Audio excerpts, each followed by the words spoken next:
The smell hit me the moment I forced the front door open, groaning against a drift of old mail and water-swollen phone books. It wasn't just the scent of rot, though that was certainly there, a sweet cloying reek of black mold and garbage that had been stewing in the humid Pacific Northwest summer.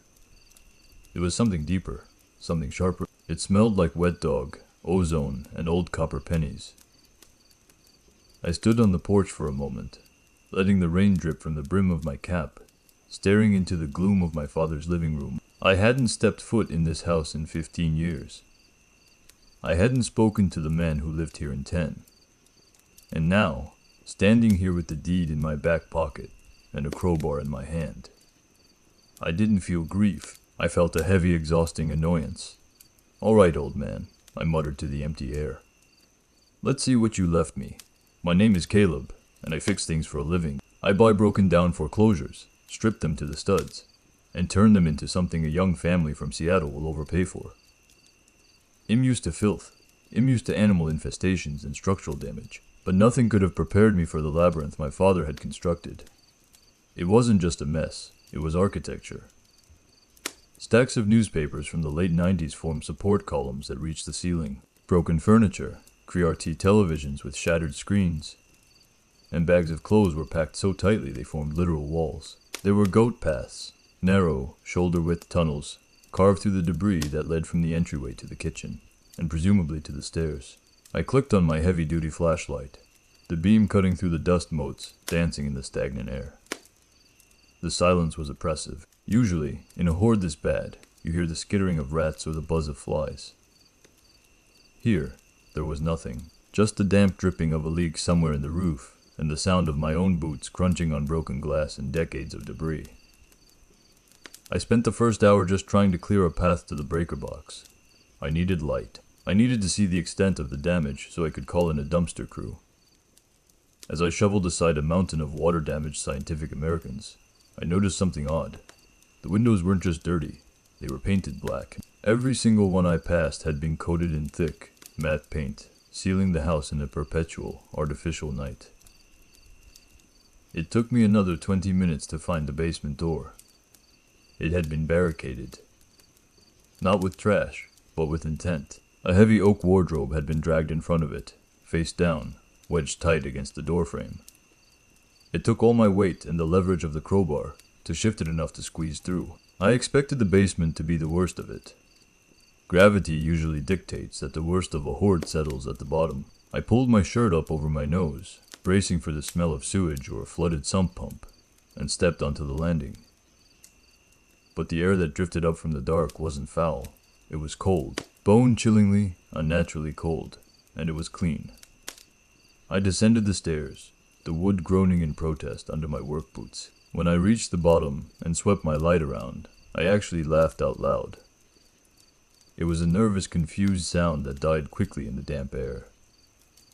The basement was pristine. The concrete floor had been swept clean, not a speck of dust in sight. The walls were bare, gray cinder block, free of the mold that infested the upstairs. In the exact center of the room, sitting under a single, naked bulb that hung from a pull chain, was a freezer.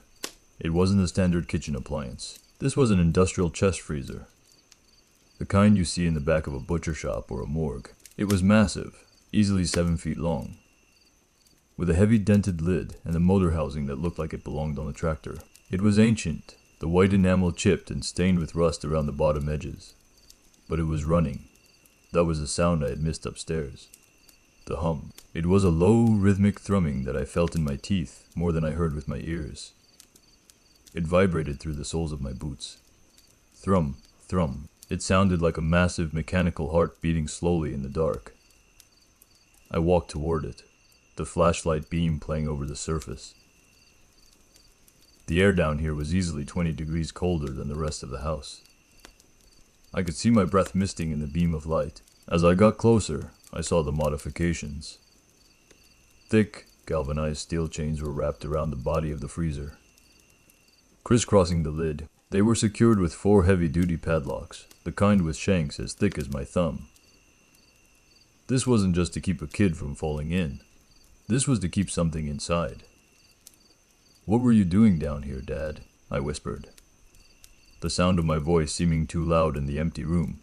I circled the machine.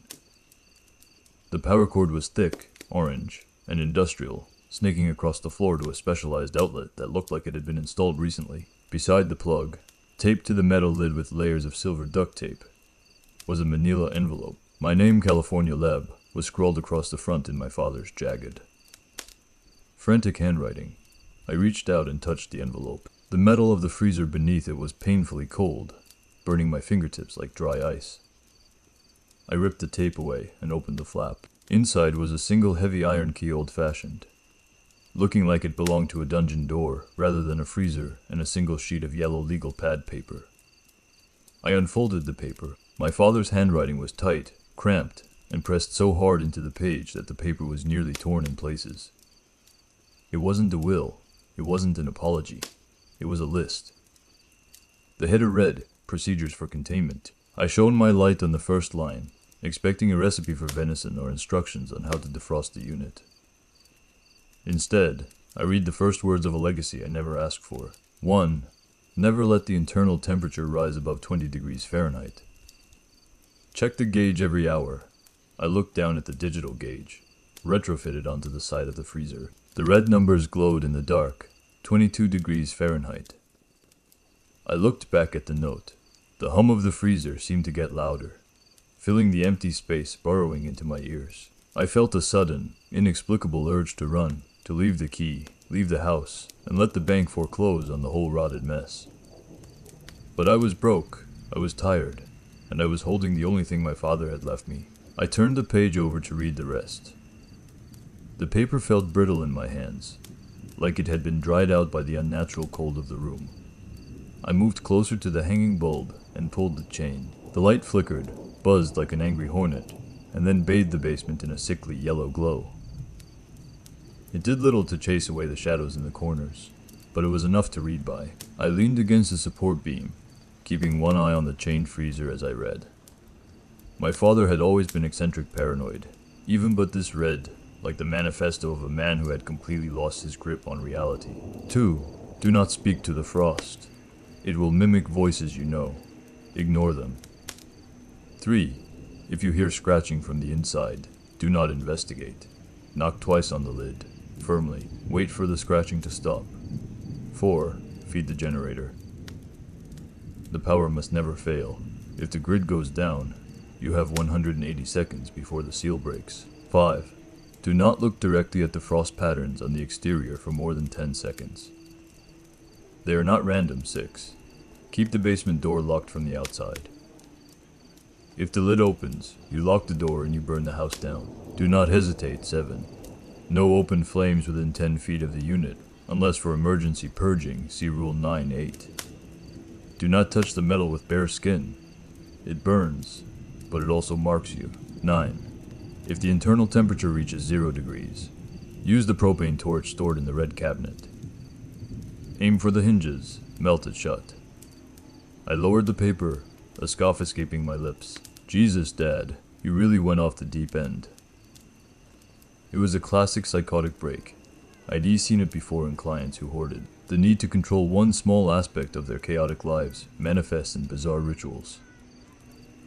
For my dad, it apparently centered around this freezer. He probably had 500 pounds of spoiled elk meat in there, that he was convinced was radioactive or haunted. I folded the note and shoved it into my pocket, intending to toss it in the trash later. My plan was simple: cut the chains, open the lid, see what kind of biohazard I was dealing with, and then call a junk removal service to haul the whole thing away. I walked over to the padlocks. I didn't have the key for the padlocks, only the strange iron key from the envelope, which looked like it fit a specific mechanism built into the lid itself. The chains were secured with standard master locks. I raised my crowbar. One good strike to the hasp usually did the trick for cheap locks. I drew back my arm, aiming for the lock nearest the front. Thrum thrum. The freezer's motor kicked into a higher gear. The sound deepened, becoming a visceral vibration that traveled up my legs and settled in my chest. It felt less like a machine revving up and more like a growl. I hesitated. My eyes fell on the digital gauge. The red numbers flickered. 22 degrees Fahrenheit. Then for a split second they jumped. 10 degrees Fahrenheit. Then back to 22 degrees Fahrenheit. A glitch. It had to be a glitch. But then I saw it. Rule number 5. Do not look directly at the frost patterns. I hadn't noticed them before, but now that I was standing right next to the unit, I saw that the sides of the freezer weren't just white enamel. They were covered in a thin, delicate latticework of frost, despite the basement being relatively dry. The patterns weren't the chaotic fractal sprays of ice you see on a winter window. They were ordered geometric. Sharp angles and repeating spirals that drew the eye in. I found myself staring at a particular swirl near the handle. It looked like a fingerprint. No, not a fingerprint. It looked like a face screaming in profile, stretched and distorted. I blinked, shaking my head. "Stop it," I muttered. "You're tired, you're dehydrated. It's just ice." I raised the crowbar again. Scritch, scritch, scritch. I froze. The sound was faint, but unmistakable. It came from under the heavy, dented lid. It sounded like fingernails dragging across steel. Slow, deliberate. Scritch, scritch. My rational brain immediately fired off explanations. Ice shifting, the compressor settling. A rat trapped in the motor housing, but my lizard brain, the part of me that evolved to fear the dark, screamed at me to get back. I lowered the crowbar slowly. I stepped closer, leaning in, turning my ear toward the lid. Scritch. It was right under the metal. Whatever was making that sound was pressing up against the lid, inches from my face. Rule number 3 flashed in my mind. If you hear scratching, do not investigate. Knock twice on the lid. It was ridiculous. It was insane. I was a grown man, a contractor, standing in a basement knocking on a freezer, because a piece of paper told me to. But the sound was so distinct. It didn't sound like a rat. It sounded heavy. Feeling like an absolute idiot, I reversed the crowbar and tapped the metal lid with the handle. Clunk, clunk, silence. The scratching stopped instantly. The silence that followed was heavy, thick, and suffocating. The only sound was the low thrum-thrum, thrum of the motor. I let out a breath I didn't know I was holding. Coincidence, I whispered. Just a coincidence. I backed away from the freezer. I didn't want to open it anymore. Not tonight. I told myself it was because I didn't have the right heavy-duty trash bags for spoiled meat. I told myself I needed bolt cutters, not a crowbar. I turned and headed for the stairs, forcing myself not to run. I walked up the wooden steps, my back itching the whole way, feeling like eyes were boring into my spine. When I reached the top of the stairs, I grabbed a heavy oak wardrobe and shoved it back in front of the door. I didn't just push it closed, I wedged it tight. Then, I looked at the kitchen table where I had set up my sleeping bag. It was going to be a long night. I grabbed a chair and propped it under the doorknob of the basement door, just for good measure. As I settled in, trying to ignore the smell of the hoard around me, I pulled the note out of my pocket again. Rule 4, feed the generator. I hadn't seen a generator outside. A roll of thunder shook the house. The blackened windows rattled in their frames. The lights in the kitchen flickered once, twice, and then buzzed steadily again. I stared at the note. If the power went out, the note said I had 180 seconds. I needed to find that generator. Now, the storm outside wasn't just a summer shower. It was a deluge. Rain hammered against the roof like handfuls of gravel. And the wind howled through the eaves of the old house, making the whole structure groan. It was the kind of weather that makes you feel small, isolated, and vulnerable. I had spent the last hour tearing through the goat paths of the hoard on the ground floor, looking for anything that resembled a generator. I found stacks of National Geographic, a collection of broken toasters, and enough canned beans to survive a nuclear winter, but no generator. My father's madness was specific, though. If he had a rule about a generator, there had to be one. I finally found it in what used to be the laundry room, buried under a mountain of old woolen blankets. It was a Honda U2000, bright red and dusty, but seemingly intact. Next to it were 3 red jerry cans. I shook one. Full, the smell of gasoline was faint, but reassuring. I dragged the generator to the back porch, shielding it under the overhang. I checked the oil, checked the plug. It looked ready to go. I ran an extension cord from the porch, through the kitchen window, cracking it open just enough, and toward the basement door. If the power died, I'd have to be fast to switch the plug. Satisfied, or at least, as satisfied as I could be, I went back to the kitchen to try and sleep. I had cleared a space on the linoleum floor, pushing aside stacks of yellowed newspapers to lay out my sleeping bag. I kept my boots on, I kept the flashlight next to my head, and I kept the crowbar in my hand. Sleep didn't come easily. Every time I closed my eyes, I saw the frost patterns on the freezer. I saw that screaming face in the ice. Around 2 a.m., the house settled into a relative quiet. The rain had softened to a steady drumming. I was drifting off, floating in that gray space between wakefulness and dreams, when I heard it. It wasn't a sound from the basement. It was a sound from the floorboards directly beneath me. Vivivivivem. The vibration. The kitchen was directly above the basement. I was lying on the floor, my ear pressed against the linoleum. I could feel the hum of the freezer traveling up through the joists, through the subfloor, and into my skull. Thrum thrum. It was rhythmic, hypnotic, but then the rhythm changed. Thump. I jolted awake, heart hammering. Thump. It was muffled, heavy. It sounded like someone or something was hitting the ceiling of the basement, hitting the floor right under where I was sleeping. I sat up, shining my flashlight at the floor as if the beam could penetrate the linoleum. Rats, I whispered. It's just rats knocking into pipes. But rats don't knock with the cadence. Thump thump, pause thump thump. It was mocking. It was the same rhythm I had used when I knocked on the freezer lid earlier. I scrambled to my feet, backing away toward the sink. The knocking followed me. I took a step to the left. A thump sounded directly beneath my left boot. I moved to the right. The thump followed. Something was tracking me from below. I grabbed the crowbar, my knuckles white. Who's down there? I yelled, my voice cracking. I'm armed. I'll call the cops. Silence then. A voice drifted up through the floorboards. It was muffled, distorted by the layers of wood and insulation, but it was clear enough to understand. Caleb. My blood turned to ice. It wasn't the monster's growl. It wasn't the ghostly wail. It was my father's voice. Not the angry shouting voice I remembered from our last argument. It was his voice from when I was a kid, soft, patient, explaining how to bait a hook or tie a knot. Caleb, it's cold, son. It's so cold.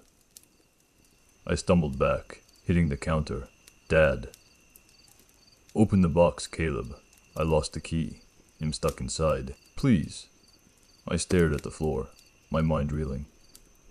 My father was dead. I had identified the body at the morgue. I had seen him in the casket. He had died of a heart attack in this very kitchen 2 weeks ago. He couldn't be in the basement. Rule number 2, do not speak to the frost. It will mimic voices you know. You're not him, I said. My voice trembling but loud. Has dead. I'm not dead, Caleb. I'm just preserved. It preserves everything. Come down. Bring the key. It'll show you. The voice shifted. It grew deeper, wetter. The D in dad dragged out into a gurgle. Come do dawn. I squeezed my eyes shut. Shut up, shut up. I started humming to myself, a stupid, frantic tune just to drown it out. I grabbed the crowbar and slammed it against the floor, bang. Shut up. The voice stopped. The thumping stopped. The only sound left was the hum, but now, the hum sounded angry. It was faster, vibrating the spoons on the counter. I looked at the clock on the stove. 3:15 a.m. I needed to check the temperature. Rule number 1. Check the gauge every hour. I hadn't checked it in 4 hours. Panic, cold and sharp, pierced through my fear. If that thing, whatever it was active enough to mimic my father, what was the temperature doing? I had to go back down there. I walked to the basement door. The chair was still wedged under the knob. The wardrobe was still in place. I shoved the furniture aside, my movements jerky and adrenaline-fueled. I unlocked the door and opened it. The cold air rushed up the stairs like a physical blow. It was foggy, mist swirling around my ankles. The smell was stronger now, that ozone and copper scent, mixed with something else, ammonia. I shone the light down the stairs. The bulb at the bottom had burned out. Of course it had. Just check the gauge, I whispered. Run down, check the number, run back up. I descended the stairs, gripping the rail so hard a splinter dug into my palm. I didn't care. When I reached the bottom, I swept the light toward the center of the room. The freezer was there, but the frost had spread. It wasn't just on the freezer anymore. It had crawled across the floor, creating a circle of white jagged ice about 3 feet wide around the unit. The chains were coated in it, frozen stiff. I walked to the side, keeping my distance, and shone the light on the digital gauge. The numbers were flickering wildly. 15 degrees Fahrenheit, 10 degrees Fahrenheit, 5 degrees Fahrenheit. It was rising fast, and as I watched, the lid of the freezer jumped. Clang. The chains pulled taut, groaning under the strain. Something inside didn't just want to talk anymore. It wanted out. And then, the lights in the house died. Total darkness. The hum of the freezer cut out instantly. Rule number 4. You have 180 seconds. I stood in the pitch black. The silence deafening, hearing only the wet, heavy breathing of something inside the box. And then, I heard the lock mechanism click. The silence was the worst part. When the power died, the hum, that mechanical heartbeat that had become the soundtrack of my terror, vanished instantly. In its place was a silence so profound. It felt heavy, like the air pressure had dropped. Then came the darkness. The basement wasn't just dark. It was an abyss. My flashlight beam cut a narrow cone through the gloom. But everything outside that cone felt like it ceased to exist. Click. The sound of the lock mechanism engaging or disengaging echoed off the cinderblock walls. 180 seconds. The number flashed in my mind like a neon sign. 3 minutes. That was all the thermal inertia the freezer had before the seal compromised. Move, I commanded myself. I spun around. My boots slipping on the patch of frost that had crept across the floor. I caught myself on the wooden railing, the cold biting through my jeans. I scrambled up the stairs, taking them 2 at a time. The beam of my flashlight bouncing wildly against the peeling wallpaper. I burst into the kitchen. It was pitch black, illuminated only by the occasional flash of lightning through the blackened windows. Extension cord plug. Go! I fumbled for the thick orange cord I had run earlier. My hands were shaking so badly I dropped it twice. I found the end, grabbed the male plug, and sprinted for the back porch. The rain was coming down in sheets now. I kicked the screen door open and dug for the generator. I found the pull cord in the dark. I flipped the switch to on. I choked it. I pulled. Hard put die. Come on, I snarled, yanked again. Hard put die. Don't do this to me, not now. I checked the fuel valve, it was open. I checked the oil light. It was fine, it was just cold. Inside the house, from the bottom of the basement stairs, a voice drifted up. His leaving you, Caleb, just like he left me. It was my mother's voice. I froze, my hand on the pull cord. My mother had died when I was 6. I barely remembered what she sounded like, but hearing those words, in that tone weary sad, accusing triggered a memory deep in my brain. It sounded exactly like the old VHS tapes my dad used to watch. His leaving us in the cold, Caleb. No. I screamed at the house. I yanked the cord with every ounce of strength I had. Roar. The Honda engine caught. It sputtered, coughed blue smoke, and then settled into a loud, steady rhythmic chug. I grabbed the extension cord and jammed it into the generator's outlet. I ran back inside, following the orange snake through the kitchen to where the freezer plug lay on the floor near the basement door. I grabbed both ends of the extension cord from the generator and the heavy black cord leading down to the freezer. I jammed them together. I held my breath, waiting from the basement. A low moan echoed. It sounded like a massive pipe draining, then slowly, painfully, thrum. Thrum, thrum, thrum. The freezer kicked back on. I slumped against the door frame, sliding down to the floor, gasping for air. I checked my watch. 2 minutes and 10 seconds. I had cut it close. Too close. I sat there for a moment, listening to the rain and the generator outside, trying to slow my heart rate. "It's just a machine," I whispered. "It's just a machine, and you're tired, and you're projecting grief onto noise." But I knew it wasn't true. I stood up and walked back to the basement door. I had to verify the temperature. I had to know if I had caught it in time. I went down the stairs again. The flashlight beam was shaking in my hand. When I reached the bottom, I saw that the frost circle had receded slightly. The hum was steady. I approached the gauge, 5 degrees Fahrenheit. It was dropping, but slowly, 6 degrees Fahrenheit. I let out a breath. It was working then. I looked at the lid. The manila envelope I had taped there was gone. I scanned the floor. It was lying near the wall, crumpled, but something else was on the lid now. Scratched into the frost on top of the metal on the outside were words. They weren't written with a finger. The lines were too thin, too precise. They looked like they had been etched by a needle. "Let me out, son."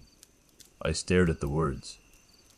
The handwriting was unmistakable. It was my father's jagged scrawl. I looked around the empty basement. "Dad?" No answer.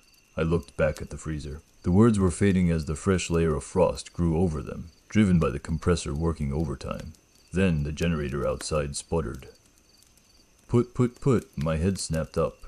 Put. Silence. The hum died again. I ran up the stairs, my heart in my throat. I bolted to the back porch.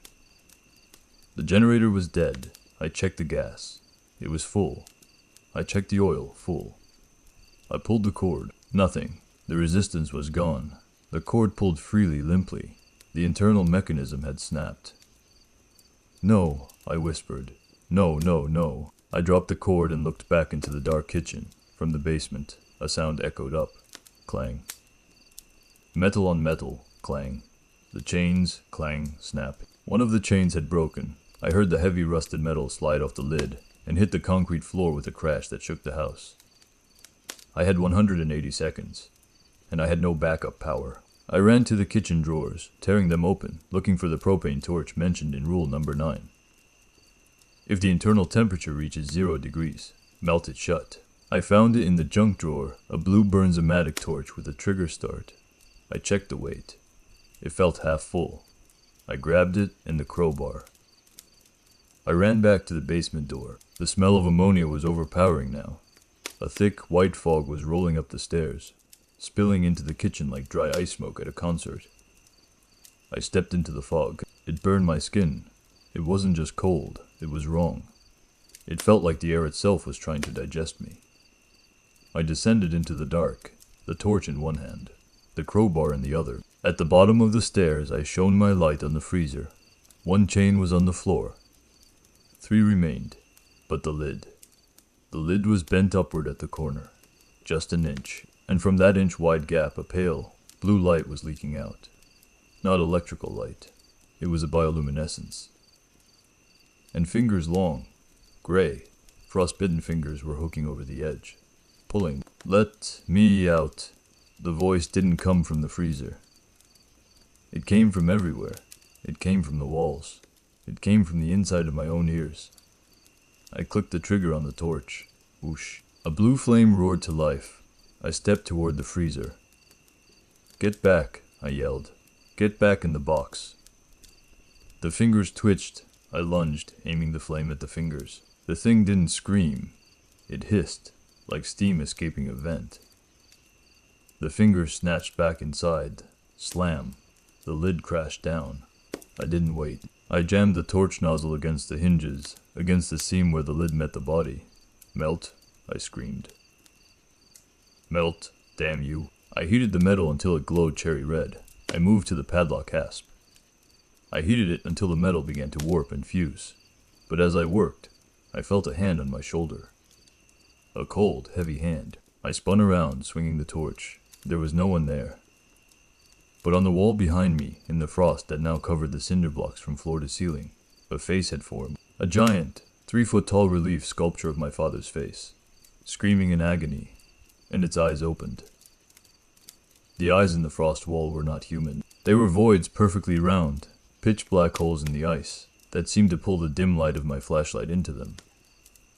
They blinked, a slow, slushy movement of ice eyelids, grinding over the abyss. "Caleb," the face moaned. The lips didn't move, but the sound vibrated through the ice wall itself. "You're hurting me." I swung the torch toward the wall. "You're not him," I screamed, the blue flame hissing in the freezing air. I blasted the face with heat. The ice screamed a high-pitched whistling sound, as the water sublimated instantly into steam. The features melted, slumping into a grotesque slush that slid down the cinder blocks. But as the face dissolved, another formed to its left, then another on the ceiling, then 3 more on the floor. The entire room was becoming a gallery of my father's agony. Clang. Behind me, another chain snapped. I spun back to the freezer. The heat I had applied to the hinges hadn't been enough. The metal was cooling too fast in this unnatural sub-zero environment. The red glow had already faded to a dull gray. The lid was buckling again. 2 chains left. The pressure coming from inside was immense. The steel was groaning, the metal actually stretching. I looked at the digital gauge. It was dead. The battery had frozen, but I didn't need a gauge to know the temperature. My breath was freezing into snow before it hit the ground. My eyelashes were sticking together. The propane torch was sputtering, the gas pressure dropping as the canister got too cold. I had to seal it, but fusing the metal wasn't working fast enough. I needed weight. I looked around the basement. The shelves were empty. The floor was bare, except for the stairs. The staircase was heavy, old growth timber. I ran to the base of the stairs. I grabbed the crowbar. I jammed it under the bottom riser and heaved crack. The wood splintered. "What are you doing, son?" a voice whispered in my ear. It felt like wet lips pressing against my lobe. "Don't destroy the house. It's all we have." I swatted at my ear, almost dropping the torch. "Get out of my head." I pried the heavy wooden stringer loose. I dragged a 4-foot section of solid oak timber toward the freezer. The lid surged upward again. Snap. The 3rd chain broke. It whipped through the air, the heavy steel link catching me in the shoulder. I yelled in pain, dropping the timber. My arm went numb. 1 chain left, the central one. The lid was open 3 inches now. Through the gap, I saw it. It wasn't meat. It wasn't a body. It was a swirling vortex of blue-white mist. And in the center of that mist, looking up at me, was an eye. It was the size of a dinner plate. It had no pupil. It was just a pale, milky iris that seemed to be made of swirling snow. And it recognized me. A feeling of absolute crushing despair washed over me.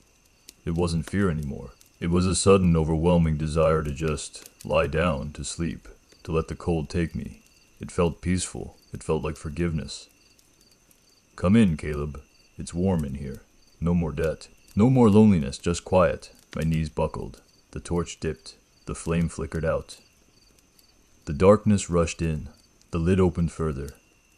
6 inches. A hand, no, a claw reached out. It was made of ice, but it had bones inside.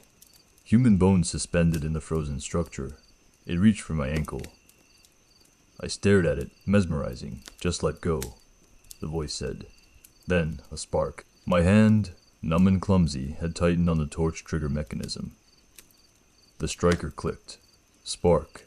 The tiny flash of light broke the trance for a microsecond. I remembered the note. Rule number 6. If the lid opens, you lock the door and you burn the house down. "Burn it down," I whispered. But I was trapped in the basement. If I burned it down, I burned with it. The claw touched my boot. The cold penetrated the leather instantly, searing my skin like a brand. The pain woke me up. No, I kicked the claw. It shattered like glass, the fingers exploding into shards of ice. The thing inside shrieked a sound like metal tearing. I grabbed the heavy oak timber I had dropped. With a roar of adrenaline, I lifted it over my head. I slammed it down onto the lid. Wham! The lid crashed down, severing the mist that was leaking out. I jumped on top of the freezer. My weight added to the timber. The lid groaned but stayed shut. The last chain was loose, the lock dangling. I needed to secure it. I looked around for the lock. It was on the floor, frozen solid, useless. I looked at the crowbar in my hand. I jammed the hooked end of the crowbar through the hasp on the freezer body and hooked it through the chain link on the lid. I twisted it. I used the crowbar like a tourniquet, winding the chain tighter and tighter until the metal screamed. Under me, the thing pounded against the lid. Thump, thump, thump. I was being bucked like a rodeo rider. "Stay down," I screamed. "Stay down." I reached for the torch again. It was on the floor. I couldn't reach it without getting off the lid. The thing surged. The crowbar slipped a fraction. I looked at the walls. The frost faces were back.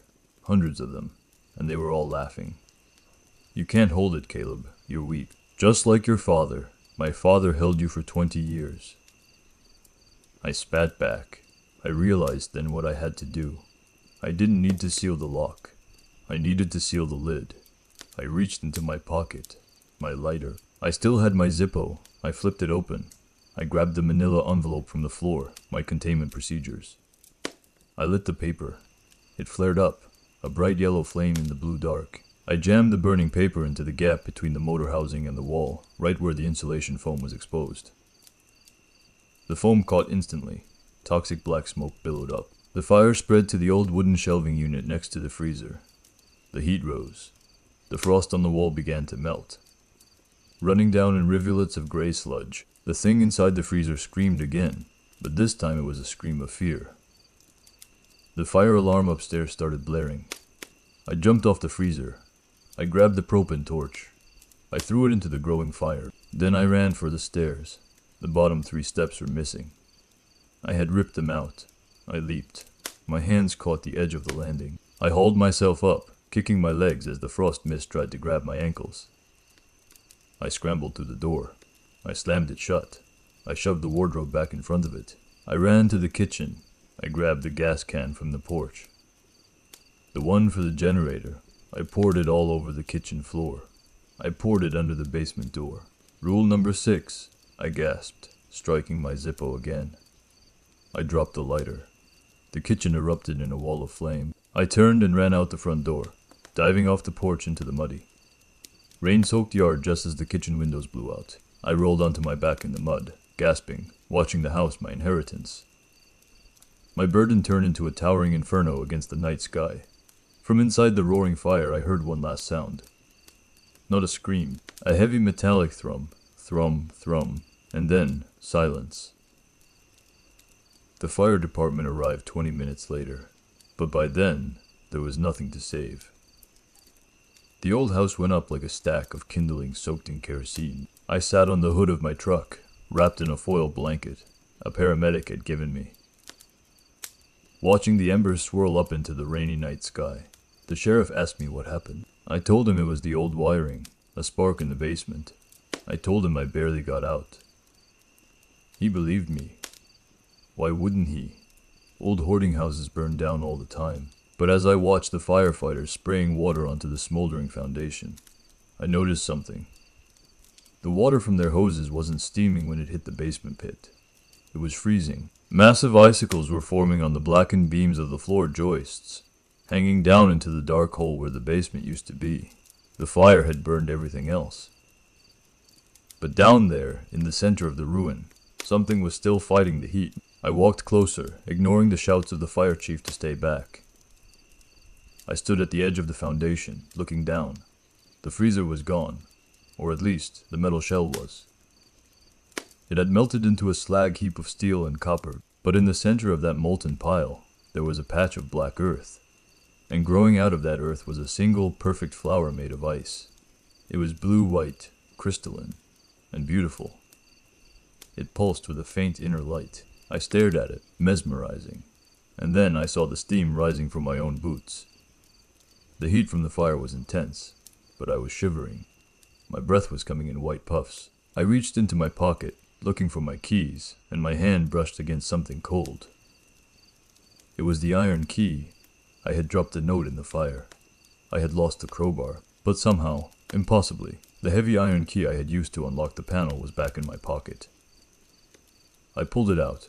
It was freezing cold, burning my skin, and etched into the metal of the key itself in tiny, precise scratches was a new rule. Rule number 10. The warden travels with the key. I looked back down at the ice flower. It seemed to nod at me. A realization hit me with the force of a physical blow. The freezer wasn't the prison. The house wasn't the prison. I was the prison. My father hadn't just left me a house. He hadn't just left me a chore. He had passed on a mantle. He had held it for 20 years, and now, by opening the box, by engaging with it, by surviving it, I had accepted the transfer. The cold wasn't in the basement anymore. It was in my chest. I could feel it sitting next to my heart, a heavy icy weight that would never melt. I turned away from the ruin. I walked back to my truck. The sheriff waved at me. "You got a place to stay, son?" "Yeah," I said, my voice sounding hollow, distant. "You'll figure it out." I climbed into the cab. I put the key in the ignition, not the truck key, but the iron key. It didn't fit, obviously, but I put it on the passenger seat as I drove away. Down the winding dirt road, I glanced at the temperature gauge on my dashboard. Outside, it was a balmy 65 degrees. Inside the truck, the gauge read 20 degrees Fahrenheit. I turned up the heater. It blew cold air. I drove into the night, the thrum of the engine matching the new, slow beat of my own frozen heart. I'm Caleb. I fix things. But some things can't be fixed. They can only be contained. And now, I have 9 rules to follow, and a lifetime to figure out the 10th. So, that's my story. The house is gone, but the cold remains. I'm writing this from a motel room in Nevada. I figured the desert heat might help, but the AC is off and I can still see my breath. I have to ask you, if you inherited a locked box from a relative you barely knew, would you have opened it? Or would you have walked away? Let me know in the comments below. And if you enjoyed this story, please hit that like button and subscribe. It really helps the channel. And honestly, it helps remind me that there are still warm living people out there. Stay warm, everyone. And check your basements.